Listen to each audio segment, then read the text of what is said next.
Hello and welcome back. Today we're going to continue our series on how to create a build script for your application using Nant. In this episode we're going to build off the previous episode where we created our initial build script which simply compiled our application.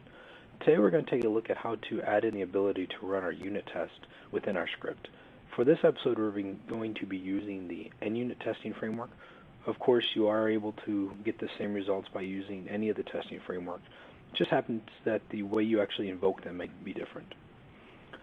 Now, we are taking a look at a copy of our script that we used last time, which did a simple compile of our source. What we're going to do today is take a look at the various things that are needed to add the ability to run our test. So the first thing I want to do is actually want to stub out the various targets that we're going to need in order to run this.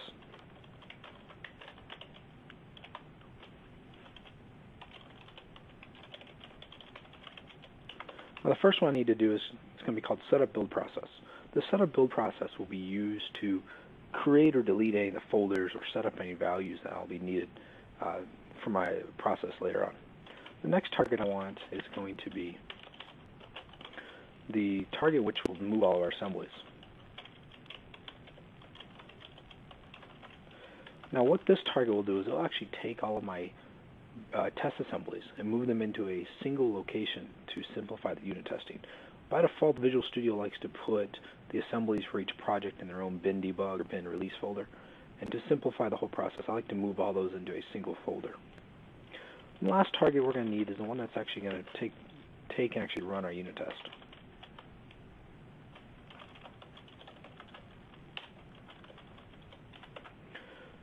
And this will actually just invoke the NUnit2 feature, which is part of NUnit, and Nant, and we'll take a look at that here in a second.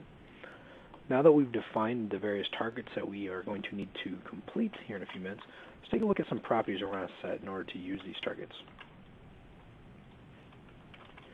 Now I've pasted in 4 different properties here, and let's take a look at each one individually. Solution_dir is going to just allow me to reference the base directory where our Nant file is located later on throughout the rest of the script. The next one we're going to need is called build_output_dir. What this is going to be where our output of all of our various actions within our script are going to be placed. Like I was saying earlier, I want to move our assemblies. What I do is I like to create an output directory which will be only used by our build scripts and can be disposable. And it will hold things such as our raw assemblies, our unit test output files, our code coverage output files, anything of that nature. And that's going to be this one right here, build_output_dir. Now, inside of our output dir, I want to create a folder for our test output. And I'm going to do so by just creating a folder called unit test output. And then also I'm going to create a folder where all of our assemblies will be placed as well. Now this one's got a little bit different name. You'll see that I'm actually using some various Nant keywords that will allow me to grab the things such as the current framework, the project name, and the project configuration. And why I do this is I like to have it so that I can very easily tell what platform and what build type these assemblies are built for.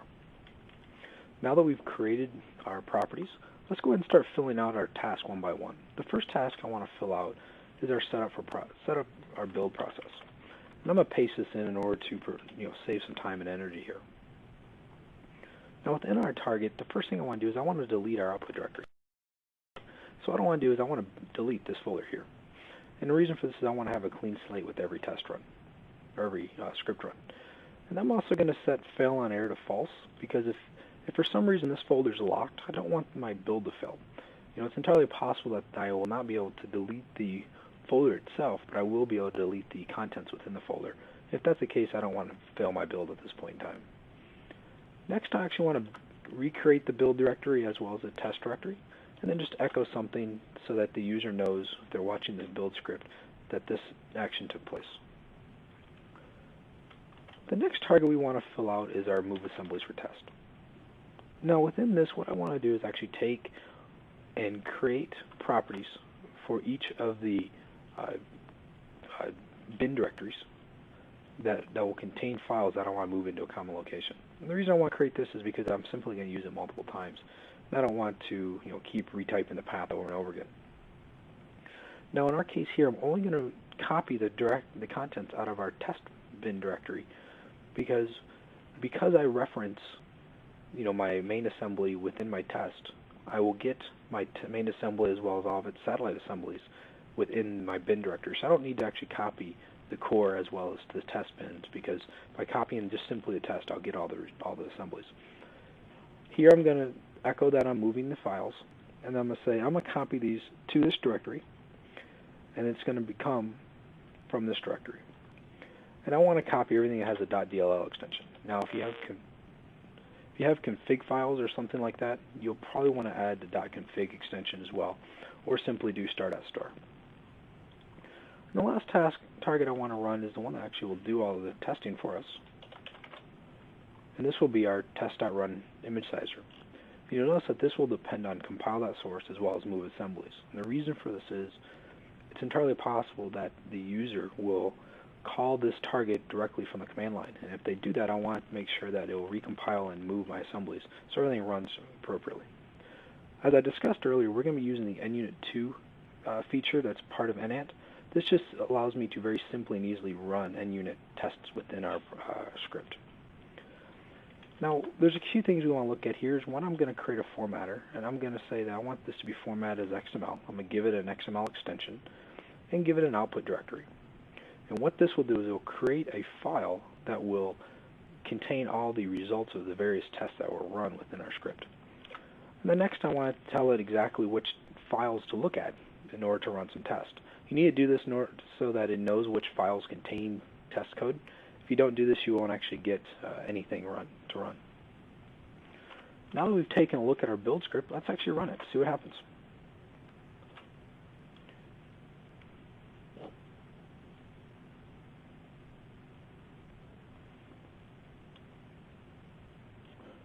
As you can tell, I did not modify my base targets. All it did a clean and compile. So let's come back over here real quick.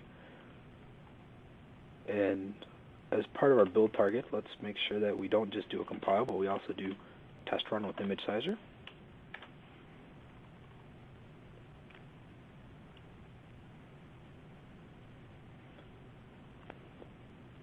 Now that we reran this, we not only got our clean and our compile to run correctly, but you can see that we moved 2 files from our output directory, and it ran our target, which was our unit test target. And when we only see the echo that said starting to run the test and nothing else, that tells us that all of our tests passed successfully. If anything failed, a unit test failed or anything like that, you'd get a warning message in there for each test that failed, or even a test that was ignored. Now let's take a look at the output directory that was created. Earlier we were talking about how we wanted to create a single output folder where all of our script files were put into, and this is it, automated build output. And you'll notice that this is the bin directory, or the directory on which all my raw files are placed. And you can see it has these various DLLs in there. And then this is our test output directory. This is where our unit test results were placed. And if I copy this into Visual Studio, you can take a look at what is actually created. And if there were any errors in here, you would see them. They'd be listed here, or anything that was ignored. And you can take a look at this file and see what exactly happened. Yes, it was executed. It was successful. How long it took. How many asserts were inside of it. All that various fun stuff. So there you have it. In a matter of about 7 or 8 minutes, we're able to take our existing build script, add a few targets, which will allow us to run our NUnit unit test, and then output the unit test results into a directory. Well, I hope you learned something. Until next time.